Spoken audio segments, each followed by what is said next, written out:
అందరికీ శివోహం. నేనైతే పుట్ట దగ్గరికొచ్చాను. పుట్ట దగ్గరికి రాగానే ఈ పుట్టమట్టిని తీసుకునే ముందు నేను నాగమ్మ తల్లికొక మాట చెప్తున్నా. ఏమనంటే, "అమ్మ తల్లి, నాగమ్మ తల్లి, నేనేదైనా తెలియక తప్పు చేస్తే నన్ను క్షమించు. కానీ నీ యొక్క పుట్టమట్టిని నేను తీసుకునేది మాత్రము నాకున్న ప్రాబ్లమ్స్ అన్నీ పోవాలంటే నేను 16 సోమవారాల వ్రతాన్ని చేయాలనుకుంటున్నా.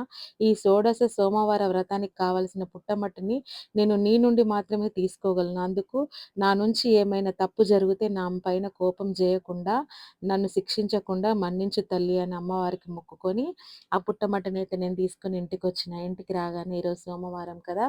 ఇంకా ఇల్లంతా శుభ్రం జేసుకొని, మట్టిని కూడా శుభ్రం జేసుకొని అందులో పసుపు, కుంకుమ, విభూది, పవిత్రమైన గంగా జలం అంటే గంగ నీళ్ళు అందులో గలుపుకొని కొంచెం కొంచెం గలుపుకుంటూ అయితే నేను శివుడిని తయారు జేయాలనుకుంటున్నా. శివలింగాన్ని మట్టితో మాత్రం జేసుకోవాలి. కొంతమంది మట్టితో చేసుకోలేని వాళ్ళ ఇంట్లో ఇల్లన్నప్పుడు అందరికీ శివలింగం ఏదో ఒక శివలింగం ఉంటుంది గదా!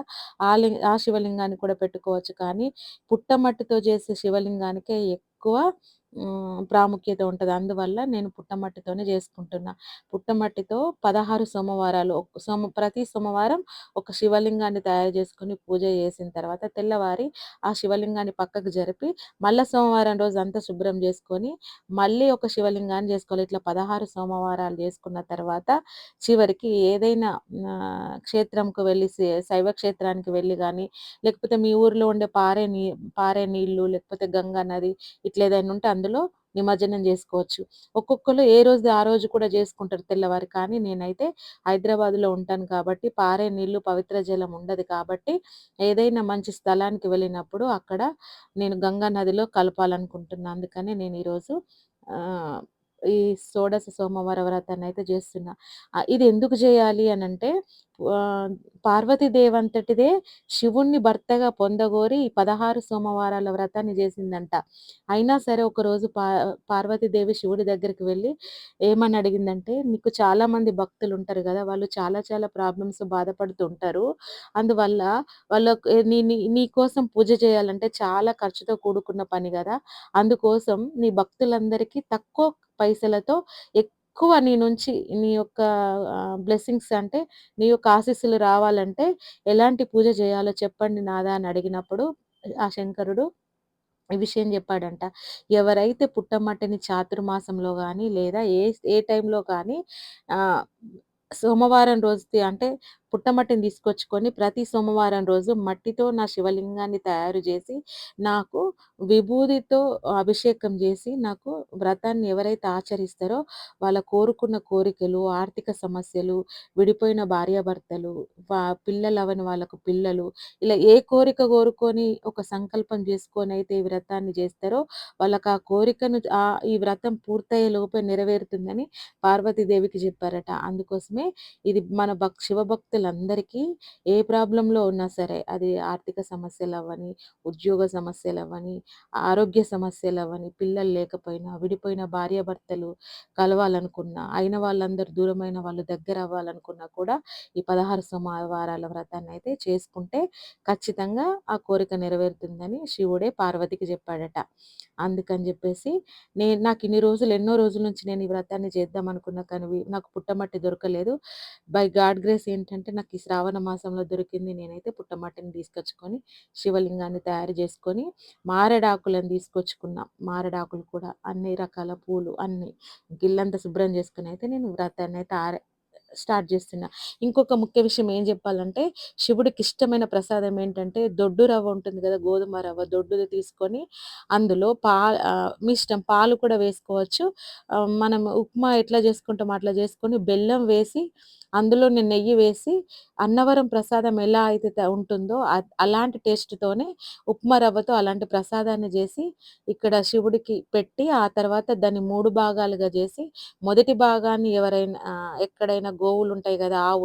ఆవుల దగ్గరికెళ్ళి వండిన ప్రసాదంలో ఒకటో వంతు తీసుకొని, ఆ వంతుని తీసుకెళ్ళి ఆవుకు పెట్టాలి. ఆ తర్వాత మన ఇంటికి ఎవరైనా ఒకరిని పిలిచి వాళ్ళకి కొంచెం ప్రసాదం ఇవ్వచ్చు. లేకపోతే దేవుడికి నైవేద్యంగా పెట్టి, ఇంకో వంతు ప్రసాదాన్ని మన ఫ్యామిలీ అందరూ, మన కుటుంబ సభ్యులందరూ తినాలన్నమాట. అందుకని జెప్పేసి నేను అన్నవరం ప్రసాదం ఎలా అయితే చేస్తారో సేమ్ అట్లనే ఉప్మా రవ్వతో నేను నెయ్యి వేసి, బెల్లం వేసి చాలా చక్కగా స్వీట్ చేసైతే పెట్టేసిన.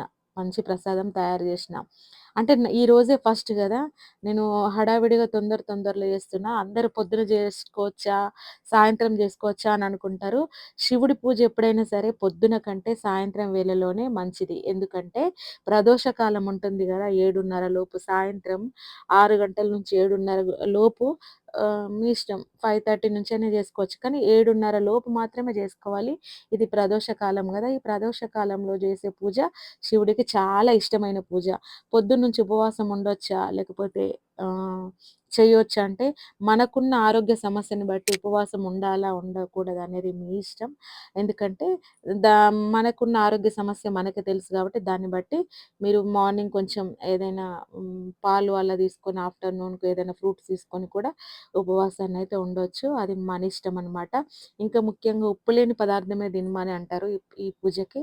కానీ నాకున్న ఆరోగ్య సమస్య ప్రకారం నాకు లో బీపీ ఉంటుంది కాబట్టి నేను ఉప్పు లేకుండా తినలేను.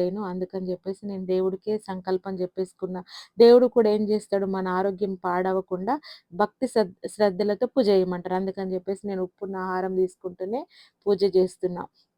ఇంకా ప్రసాదాన్ని దేవుడికైతే సమర్పించుకుంటున్నా. ఈ పూజని ఎవరైనా జేసుకోవచ్చు. ఆ చిన్న పిల్లలు, మగవాళ్ళు, పెళ్లి గాని వాళ్ళు, బ్రహ్మచారులు వీళ్ళు జేసుకుంటే ఏమైతదంటే పెళ్లి గాని పిల్లలు జేసుకుంటే మంచి మొగుడొస్తాడంట. మగ పిల్లలకైతే మంచి పెళ్ళామొస్తదంట. అందుకని జెప్పేసి 16 వారాల సోమవార వ్రతం అయితే ఖచ్చితంగా జేసుకోండి. నేనైతే మంచి సంకల్పం జేసుకున్నాను. నేను ఏ కోరికైతే కోరుకున్నానో ఆ కోరిక నెరవేరాలి. నాకు ఈ ఫైనాన్షియల్ ప్రాబ్లమ్స్ ఉండగూడదు. వాళ్ళందరూ నాకు దగ్గరగా ఉండాలి. నన్ను వదిలి వెళ్ళగూడదు. నేను కోరుకునేది ఇంతే గదా! ఏ అమ్మాయైనా తన కుటుంబం తనతోనే ఉండాలి అనుకుంటుంది గదా! ఆ కోరికను నేను కోరుకున్నాను. నేనైతే మంచి సంకల్పం అయితే దేవుడికి చెప్పుకున్నా. అన్నీ అందరితో చెప్పుకోలేము గదా! దేవుడి దగ్గరే నేనింకా నా సంకల్పాన్ని రాసి గూడా పెట్టుకున్నా. మీరు కూడా మీకే సమస్య ఉన్నా సరే అయినా మీకొక విషయం చెప్పనా?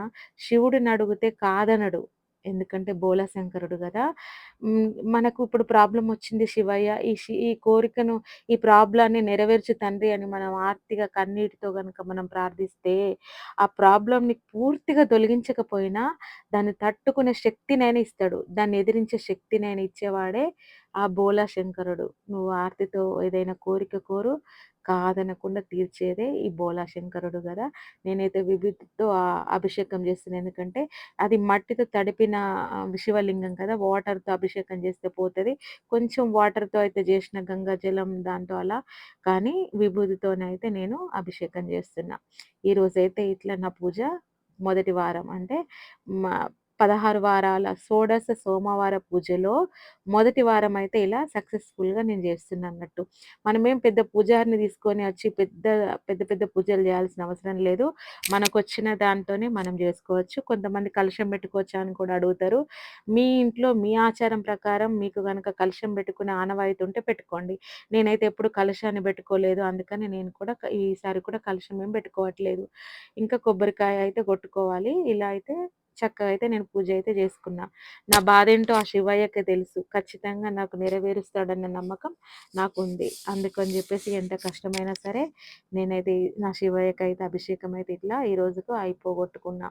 ఎందుకంటే నా నేనెంత బాధపడతానో, ఏం జేస్తానో, నేనెలా జేస్తే శివుడికిష్టమో అవన్నీ శివయ్యకు తెలుసు. అందుకే నాకు తోచినంతలో నేను జేశాను. ఓం నమః శివాయ, ఓం నమః శివాయ అనుకుంటూ జేసుకోవచ్చు. లేదంటే కాలభైరవాష్టకం చదువుకుంటూ చేసుకోవచ్చు. శివరుద్ర మంత్రం జపిస్తూ జేసుకోవచ్చు. లింగాష్టకం జపిస్తూ చేసుకోవచ్చు. ఏది లేకపోతే లలితమ్మను కూడా లలితా పారాయణం జేసుకుంటూ కూడా ఈ పూజనైతే చేసుకోవచ్చు. ఇంకా ముఖ్యంగా అర్ఘ్యం కూడా ఇవ్వాలి. ఎందుకంటే 8 సార్లు అర్ఘ్యం ఇవ్వాలి. 8 సార్లు ఎందుకంటే శివయ్యకు 4 సార్లు అర్ఘ్యం అంటే ఇట్లా చేతిలో నీళ్లు పోసుకొని కిందికి వదలడమే. శివుడికి 4 సార్లు, పార్వతమ్మకు ఒక్కసారి, కుమారస్వామికి ఒక్కసారి, గణపయ్యకు ఒక్కసారి, ఆ తర్వాత చండీశ్వరునికి ఒక్కసారి మొత్తం 8 సార్లు అర్ఘ్యం అయితే ఇవ్వాలి. ఇచ్చిన తర్వాత ధూపం, దీపం, వస్త్రం అన్నీ పుష్పం, ఫలం 5 రకాలుగా సమర్పయామి జేసుకోవాలి. చేసుకున్న తర్వాత ఇలా నా శివయ్యను తమలపాకులో కూర్చోబెట్టేసిన మంచిగా మల్లెపూలతో, చామంతి పూలతో, తర్వాత గులాబీ పూలతో అలంకరించుకొని మారేడు దళాన్ని పెట్టి నా శివయ్యనైతే నాకున్న ప్రాబ్లమ్ జెప్పి, నాకేం గావాలో, నాకే కోరిక కోరితే నువ్వు నెరవేరుస్తావు తండ్రి. నాకు గావాల్సిందేదో నేను కోరకపోయినా, నాకేం గావాలో నీకు తెలుసు గాబట్టి నువ్విస్తావన్న నమ్మకంతోనే నీకు ఈ 16 సోమవారాల వ్రతాన్నయితే జేస్తున్నా అని జెప్పుకుంటూ ఇలా జేశాను. చూసారా?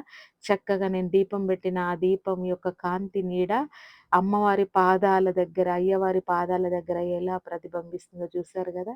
చక్కగా అనిపిస్తుంది. అంటే వాళ్ళ పాదాల చెంత పెట్టినట్టే అనిపిస్తుంది.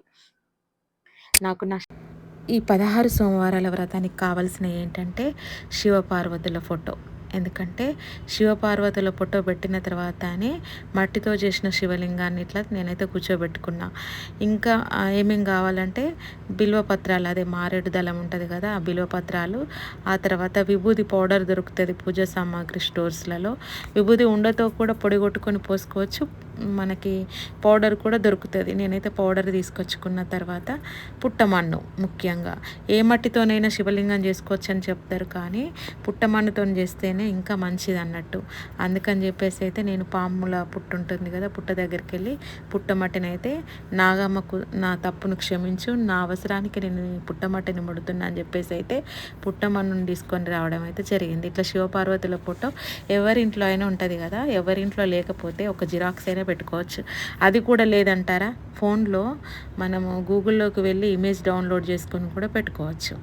ఇట్లా అయితే నాకైతే సింగిల్గా లేదు, అందరు దేవతలు కలిసి ఒకే దాంట్లో ఉన్నారు, అందువల్ల దాన్ని తీసుకుని. చూసారా పుట్ట ఎంత బాగుందో.